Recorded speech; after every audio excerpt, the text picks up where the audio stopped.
Now, the war in Syria is causing an already volatile region to become even more unsettled as the conflict spills across its borders to countries like Lebanon. When armed clashes erupt, locals tend to call friends and family for the latest news about which roads are safe and which neighbourhoods to avoid. But a number of entrepreneurs in Lebanon are creating apps that can help people stay informed and safe. In fact, the one just behind me now is called Happen, and this shows where there have been incidents of violence, which roads are dangerous as well. Let's speak to the Lebanese telecommunication engineer Firas Vazneh, who is the brainchild behind one of these apps, and the BBC's social media producer Samantha Barry, who is with me now. Firas, if I come to you first of all, we've already seen one in action. We were having a look at it today. I know you're creating something new. Just explain how these things work and how many people need to get involved to make it worthwhile. I'm working with a team of engineers to develop a mobile and PC application that will detect within 30 seconds of firing the source location of gunfire. It's done by sound triangulation and sound pattern recognition. Whenever you have the application installed on your phone, and several users have it installed, if you hear a gunshot, you send to me at the server side the time when you hear the gunshot, and several phones also send the time. The difference in time that the signal of the sound signal will arrive to you, that will determine the source location of the shooter.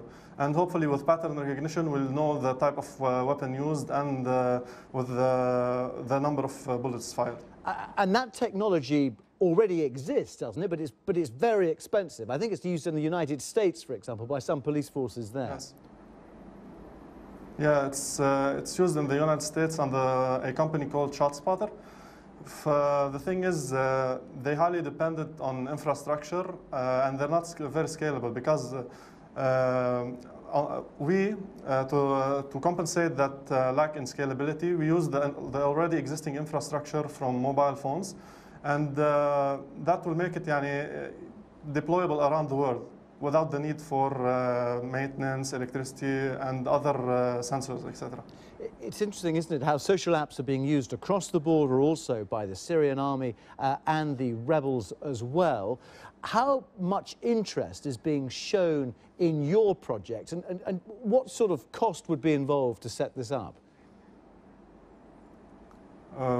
Cost-wise, it's basically research. The biggest part will be research and development, which is kind of neglected in this part of the world.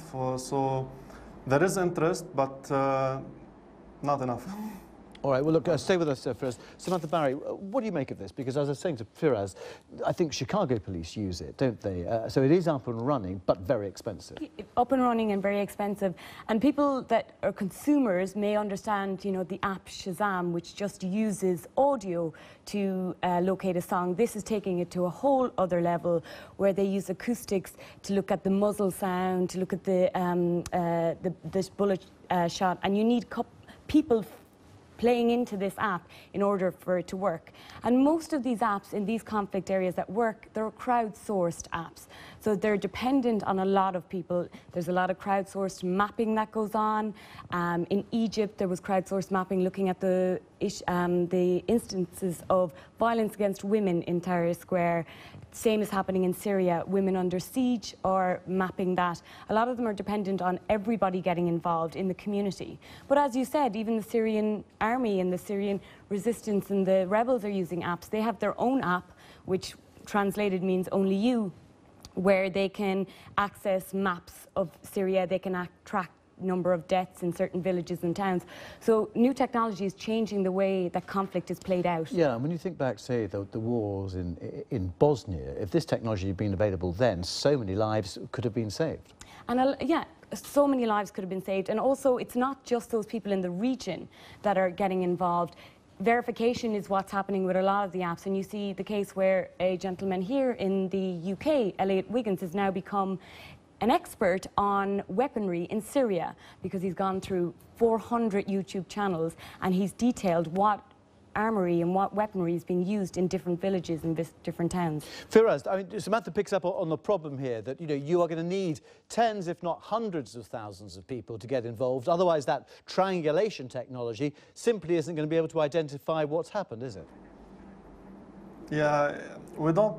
In areas of conflict, people will download it instantly, but the number of people that I need is about 20 people in a square mile area.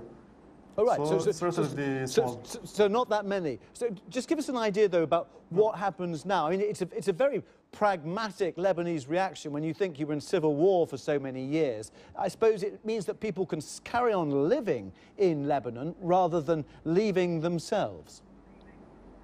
Yeah, exactly. Now you'll know. This knowledge of who's shooting will go directly to the security agencies and the media. And if the security agencies are not going to do something about it, the media will force their hand. And what response have you had from the security agencies about this? I've applied for a couple of permissions from the Ministry of Defense to get access to a shooting range to record and make the sound database. But bureaucracy, what can I say? Bureaucracy, OK. And Samantha, just a final thought from you. We've seen the social apps being used across the border in Syria as well. Has anything like this been used, though, in a civil war before? Not that I've come across, but what's quite interesting what you were talking about is the security forces are getting involved. And the Lebanese army just this week have actually launched their own app, which is LAF Shield. And one of the most interesting things that app does is that if you are the victim of a kidnap, it gives you a communication route straight through to the military command. So it's quite an interesting app that the governments and military are coming up with. All right, OK, Samantha.